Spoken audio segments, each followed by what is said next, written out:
ஈரானில் இடம்பெற்று வரும் போர் சூழல் காரணமாக டொரண்டோவின் மிகப்பெரிய உணவு வங்கியான டெய்லி பிரெட் முன்னெப்போதும் இல்லாத வகையில் கடுமையான நெருக்கடிகளை சந்தித்து வருகிறது. ஏற்கனவே கோவிட் பெருந்தொற்றுக்கு பிறகு உணவு வங்கிகளை நாடுவோரின் எண்ணிக்கை பெருமளவில் அதிகரித்திருந்த நிலையில் தற்போதைய போர் சூழலால் ஏற்பட்டுள்ள எரிபொருள் விலை உயர்வு நிலைமையை மேலும் மோசமாக்கியுள்ளது. உணவுப் பொருட்களை விநியோகிக்கும் லொரிகளுக்கான டீசல் விலை லீட்டருக்கு 50க்கு மேல் அதிகரித்துள்ளதால் 200க்கும் மேற்பட்ட மையங்களுக்கு உணவை கொண்டு சேர்ப்பதில் பெரும் நிதிச்சுமை ஏற்பட்டுள்ளதாக அந்த வங்கியின் தலைமை நிர்வாக அதிகாரி நீல் ஹெதரிங்டன் தெரிவித்துள்ளார்.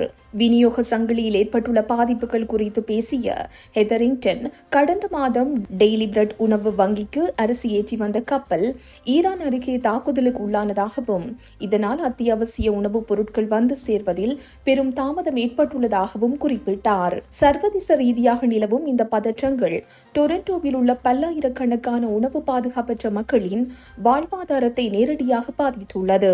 உணவு வங்கியின் தேவை அதிகரிப்பிற்கு பின்னால் உள்ள அடிப்படை பிரச்சனையாக மலிவு விலை, வீட்டு வசதி இல்லாமையை அவர் சுட்டிக்காட்டுகிறார். உணவு வங்கியை நாடி வருபவர்களில் பலர் தங்களின் மொத்த வருமானத்தையும் வீட்டு வாடகைக்கு செலவிடும் நிலை இருப்பதாக தெரிவித்த அவர், அரசாங்கம் மலிவு விலை வீட்டு வசதி திட்டங்களை மேம்படுத்தினால் மட்டுமே இதற்கு ஒரு நிரந்தர தீர்வு கிடைக்கும் என்று வலியுறுத்தியுள்ளார். தற்போது நிலவும் போர் மற்றும் பொருளாதார நெருக்கடிகளுக்கு மத்தியில் பசியால் வாடும் மக்களுக்கு தடையின்றி உணவளிப்பதே தங்களின் மிகப்பெரிய சவாலாக இருப்பதாகவும் கவலை வெளியிட்டுள்ளார்.